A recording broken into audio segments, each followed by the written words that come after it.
Yo, sejarah kali ini dibuka pada tahun 80-an ketika musik hardcore mulai menjadi fenomena di kalangan anak muda Amerika. Skena hardcore saat itu tumbuh dan terus berkembang di tengah situasi politik sosial yang sedang terjadi di negara Amerika.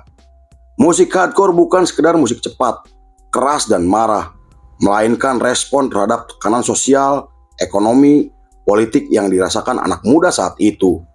Di bawah kepemimpinan Ronald Reagan yang dikenal pro-kapitalis dan anti-komunis, anak muda mulai menggambarkan jika Ronald Reagan sebagai simbol penindasan, kemunafikan politik, ketidakpedulian terhadap kaum miskin atau minoritas. Beberapa kota besar seperti New York, Los Angeles, dan Detroit saat itu sampai mengalami krisis ekonomi hingga melahirkan kerusakan sosial.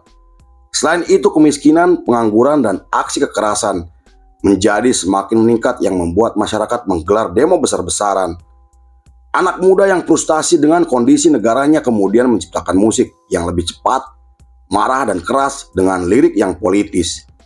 Kemunculan band seperti Dead Kennedys membuat pikiran anak muda mulai terbuka dengan lirik yang mengusung tema antifasis, satir politik untuk menyentil, menyindir, dan mengkritik kinerja pemerintahan yang dianggap telah gagal. Tak hanya itu, kemunculan band seperti Black Flag, Minor Threat, dan Bad Brains membuat musik hardcore semakin diminati oleh anak muda karena kejujurannya. Band-band tersebut dikenal karena membawa semangat pemberontakan dengan ideologi anti-kapitalis, anti-fasis, dan anti-otoriter. Let's see you guys, bro.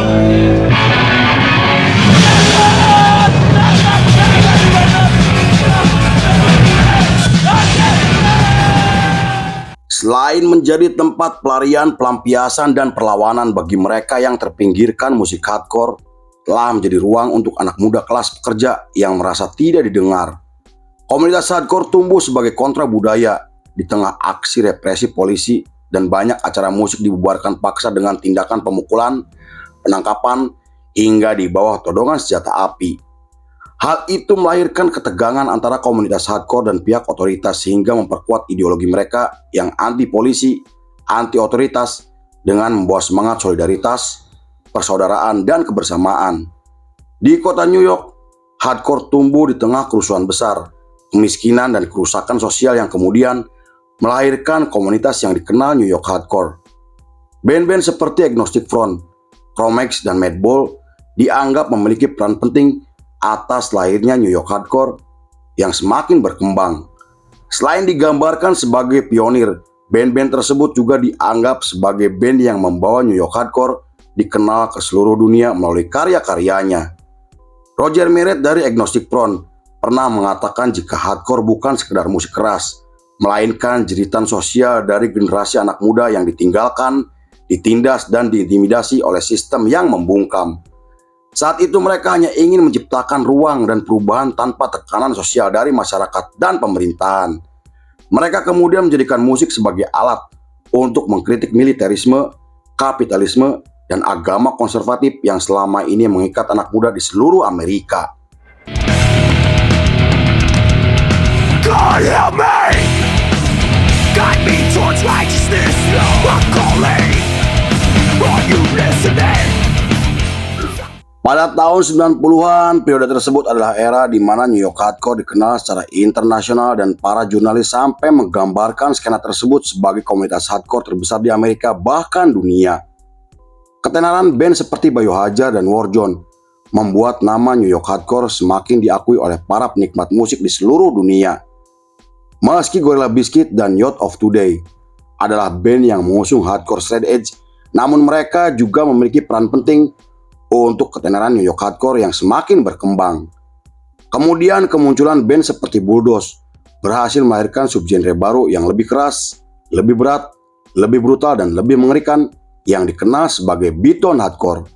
Skena beatdown kemudian tumbuh seiring dengan budaya skinhead, yacht crew, dan gangster New York hingga menciptakan kondisi yang keras dan penuh konfrontasi.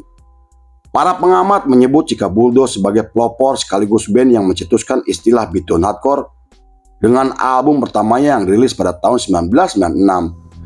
Aksi panggung mereka yang brutal dan penuh kekerasan membuat beatdown hardcore mulai digemari oleh para remaja karena dianggap memicu adrenalin.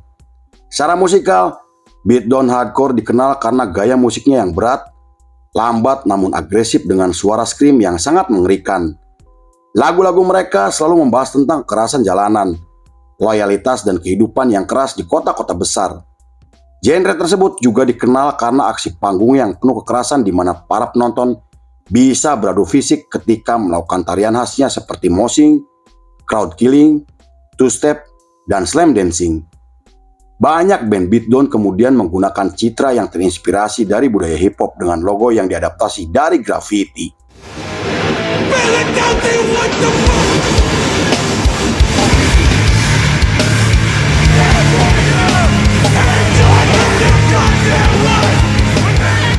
Menurut beberapa sumber, skena beatdown hardcore mempunyai ikatan dengan komunitas Doc Martin Skinhead atau yang lebih dikenal sebagai DMS Crew.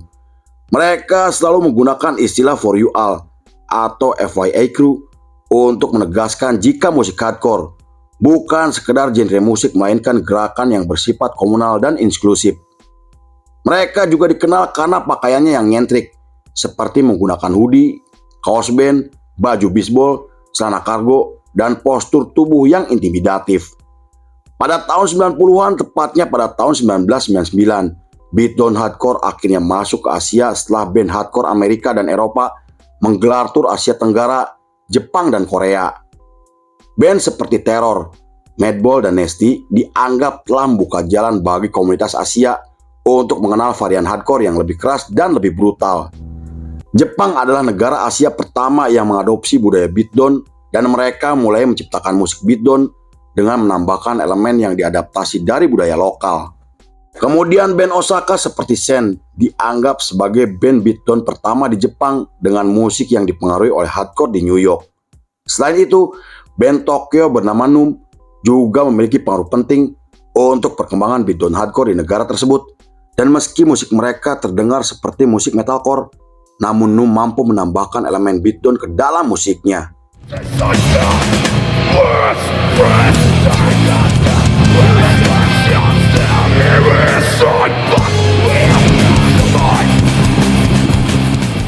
Pada tahun 2002, beatdown hardcore terus menyebar ke beberapa negara Asia melalui kaset dan jain yang dijual bebas di berbagai acara komunitas.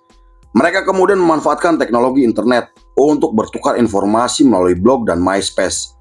Meski mendapatkan kritikan karena dianggap terlalu keras, namun komunitas tersebut menganggap jika beatdown hardcore adalah cara untuk mengekspresikan kemarahan, loyalitas, dan solidaritas. Di Korea Selatan, beatdown hardcore muncul di komunitas hardcore soul yang semakin berkembang dan mulai diminati oleh para remaja. Munculnya band seperti The Geeks menginspirasi anak muda untuk membentuk band yang lebih gelap dan lebih brutal. Di sana para remaja yang merasa tertekan dan diasingkan mulai bergabung dengan komunitas beatdown karena komunitas tersebut telah membuka ruang bagi siapapun tanpa memandang ras, suku, dan agama. Meski tidak sebesar Jepang dan Eropa, namun skena beatdown di Korea terus berkembang dan selalu menjunjung tinggi semangat DIY. Banyak band Korea Selatan yang awalnya membawakan musik metalcore dan deathcore mulai menambahkan elemen beatdown yang membuat subgenre tersebut semakin populer. Band seperti Andy Days dan Remnants of the Fallen dianggap sebagai pionir untuk perkembangan beatdown di Korea Selatan. Mereka kemudian membentuk jaringan regional dengan menciptakan lagu kolaborasi bersama beberapa band hardcore di Jepang.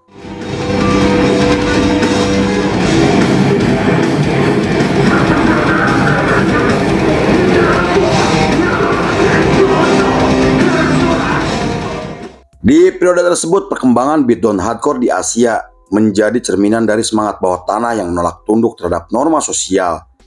Mereka seperti ingin menunjukkan kerasnya kehidupan jalanan di berbagai negara dengan kultur yang beragam. Meski beatdown hardcore berasal dari Amerika, namun komunitas beatdown di Asia mulai membentuk versinya sendiri dengan menambahkan unsur lokalitas. Di Filipina, beatdown hardcore lahir dari komunitas bawah tanah yang selalu bertentangan dengan pihak otoritas dan mereka hadir dengan membawa semangat pemberontakan di mana komunitas hardcore Manila dan Cebu dianggap sebagai skena paling solid dan paling aktif di Filipina. Kemunculan band seperti Resist the Touch dan Sep Scapular membuat beatdown hardcore di Filipina menjadi semakin dikenal dan terus menyebar ke berbagai kota besar. Pada tahun 2009, beatdown hardcore mulai terasa dan masuk ke beberapa kota di Indonesia seperti Jakarta, Bandung, Jogja, Malang, Surabaya, Semarang, Medan, dan Pekanbaru. Band seperti Taring dan Deadly Weapon mulai menambahkan unsur beatdown meski mereka tidak spesifik menyebut dirinya sebagai band beatdown hardcore. Mereka juga tampil menggunakan pakaian serba hitam dan bandana dengan lirik yang membahas tentang balas dendam, persaudaraan, pengkhianatan, dan kehidupan yang keras. Menurut beberapa artikel, skena beatdown hardcore di Indonesia memiliki pengaruh besar untuk perkembangan subgenre tersebut di Asia Tenggara. Para jurnalis sampai menganggap jika komunitas hardcore di Indonesia sebagai skena beatdown paling aktif dan paling brutal di Asia Tenggara. Meski belum banyak band yang melabeli dirinya sebagai beatdown, namun unsur musiknya telah masuk melalui hardcore, metalcore, deathcore, dan grindcore.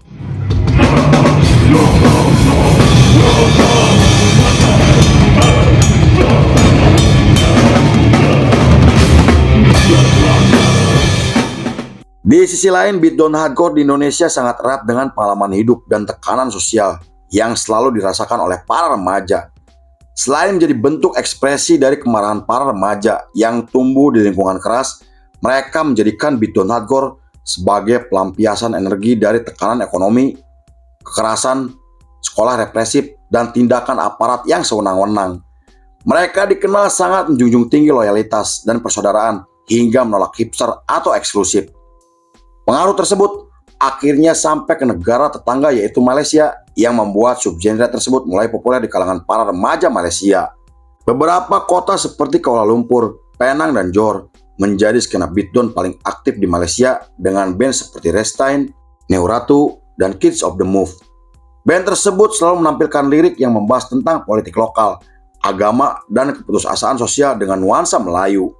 Beatdown hardcore juga kemudian muncul di Singapura yang berdampingan dengan komunitas straight edge yang sedang berkembang.